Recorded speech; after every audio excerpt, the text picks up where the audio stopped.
আপুনিও ভাবে নেকি সিনেমা হলৰ একেবাৰে পিছফালে থকা ৰিক্লাইনাৰ সিটৰ পৰা আটাইতকৈ বেষ্ট মুভি এক্সপেৰিয়েন্স ল'ব পাৰিব যদি ভাবিছে হেয়া একেবাৰে ভুল হেহে বলক আজি আমি ডিসকাস কৰো মুভি হলত সাইন্টিফিক্যালি কি দৰে আটাইতকৈ ভাল থিয়েটাৰ এক্সপেৰিয়েন্স ল'ব আৰু তাৰ বাবে সিট কি দৰে চুজ কৰিব যিকোনো সিনেমা হল বা মুভি থিয়েটাৰৰ আটাইতকৈ পাৰফেক্ট সিট হৈছে ডেড সেন্টাৰ অৰ্থাৎ মিডল ৰ মিডল কলম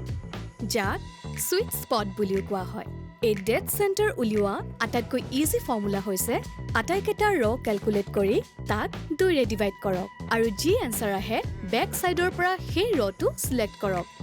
ঠিক সেইদৰে টোটাল কলম নম্বৰ ক্যালকুলেট কৰি তাক 2 ৰে ডিভাইড কৰক আৰু যি নম্বৰ পাব সেই কলমৰ সিটটো সিলেক্ট কৰক আৰু এনেকৈ আপুনি যিকোনো হলৰ সুইট স্পট বাছি উলিয়াব পাৰিব আৰু ইয়াক 2/3 ল বুলিও কোৱা হয় কিন্তু এই সিট সমূহকে আটাইতকৈ ভাল বুলি কিয় ধৰা হয় ফাৰ্স্ট কথা সাউন্ড ইঞ্জিনিয়াৰৰ মতে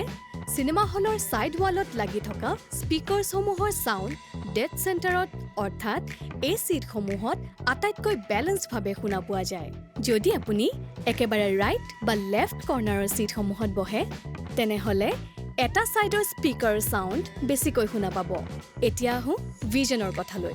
মুভি থিয়েটাৰ ইঞ্জিনিয়াৰৰ মতে ডেড সেন্টাৰৰ পৰা বেষ্ট ভিউ আৰু সাউন্ড এক্সপেৰিয়েন্স পোৱাৰ কেইটামান সাইন্টিফিক ৰিজন আছে ফ্ৰন্ট সিট সমূহৰ পৰা আপুনি স্ক্ৰিনৰ অকল মাজৰ পাৰ্টখিনিহে ভালকৈ চাব পাৰিব